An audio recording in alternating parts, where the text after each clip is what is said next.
Pakipot-kipot siya, tulak ng bibig, kabig ng dibdib, yung dalawa, para ibitin yung mga mamamayang Filipino.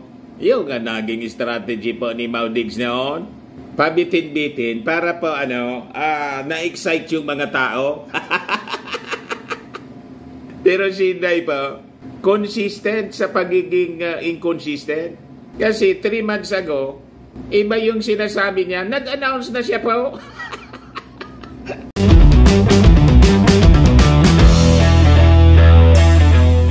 Ito naman po yung bago naming product na binibenta online.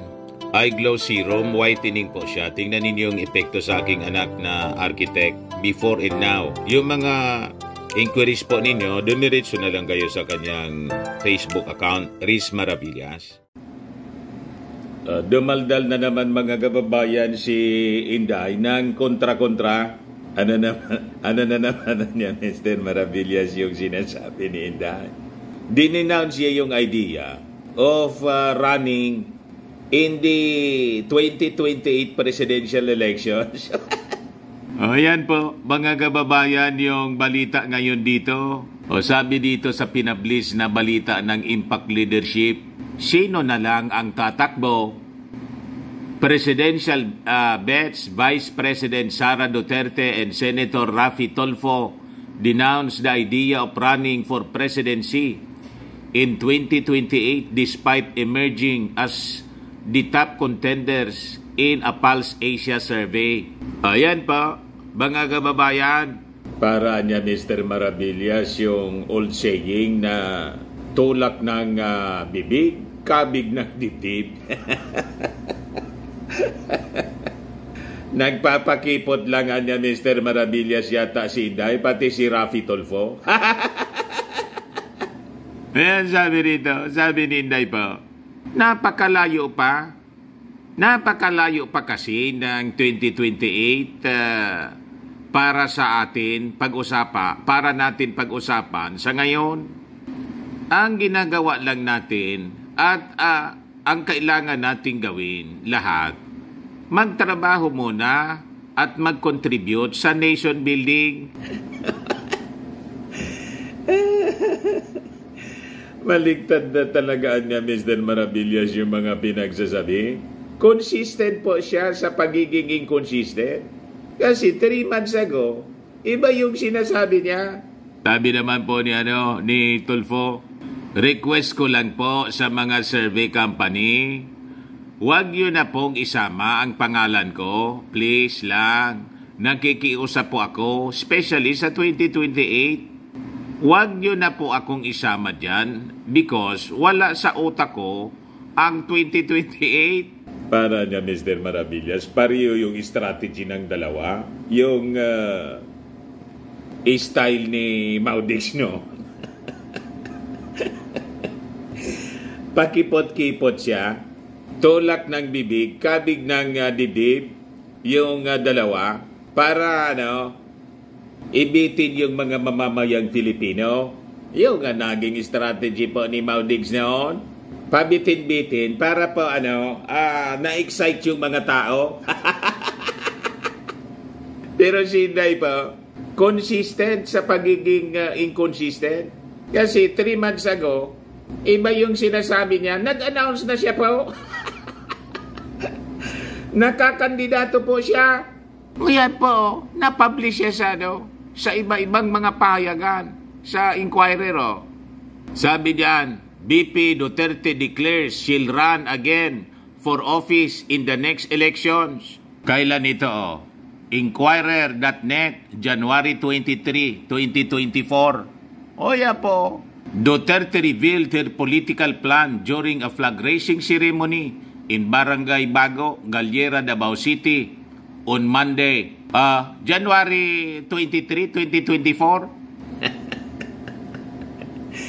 Nag-announce siya, mga kababayan. Sabi niya, narinig ko na sinabi ng aking kapatid, si Mayor Baste, at ng aking mas matandang kapatid, si Congressman Pulong, na hindi sila tatakbo. Baka hindi sila tatakbo sa susunod na eleksyon. Kaya narito ako sa iyong harap dahil mangangampanya ako sa inyo dahil tatakbo ako sa susunod na eleksyon. Duterte said in a speech in Bisaya. Duterte, however, did not specify what position she would be running for. Pressed for details, the office of the Vice President has not clarified Duterte's announcement but said that her visit to Barangay Bago, Galliera was spontaneous. The upcoming national and local elections are scheduled for May 25. However, Duterte's tenure as Vice President extends until 2028. Pagkatapos, sasabihin niya na napakalayo pa daw mga kababayan yung eleksyon. Kaya wag daw pag-usapan. Napakalayo pa kasi ng 2028. Napakalayo pa pala, pero nag-announce siya na tatakbo. Pinik up po ng mga national dailies, pati ng Philippine Star. Philippine Star. Kahit ng ABS-CBN, BP Sara Duterte to run in next election. Yan, ABS-CBN News. Pinagpistan po ng mga national dailies and television. O yan ang balita, mga kababayan. Pati ng Rappler po, Sara Duterte says she will run in next election. Yan, sinasabihan niya doon na Mr. Maravilla sa 2028. Ang sabi, tatakbo siya sa next election. Parang ang miniminan niya Mr. Maravillas ni Inday sa 2025 local elections. Talaga naman po, Vice President siya. Tatakbo siyang congressman or mayor uli mga kababayan ng Davao. Yung term of office niya will expire po sa 2028 pa. Kung nasa tama kang pag-iisip po, bakit ka tatakbo for mayor ng Davao na ang term mo bilang vice presidente 2028 pa yung expiration?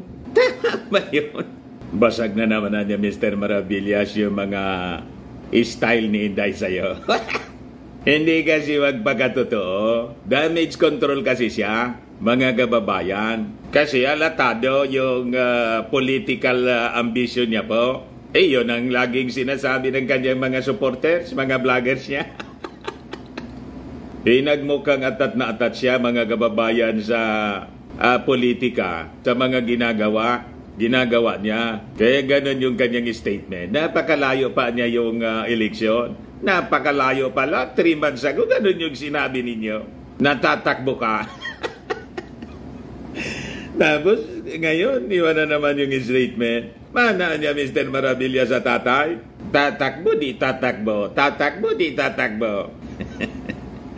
Ganon ang style. Lumang tugtugin na po yung style na ganyan. I-announce mo na kasi alam na ng mga mamamayang Filipino na yun man talaga yung gusto ninyo.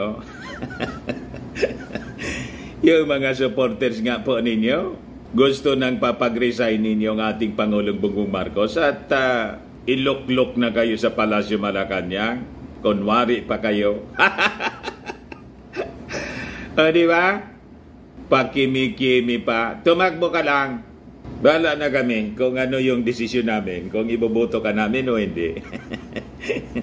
Basta, papaalalahanan namin yung ating mga mamamayang Filipino na sa issue ng West Philippine Sea, no comment kayo. Pag kay Kibuloy, may comment kayo. Sa SMNI, may comment kayo. Sa Russia-Ukraine War, may comment kayo. Sa Israel-Hamas War, may comment kayo. Sa CIF, may comment kayo.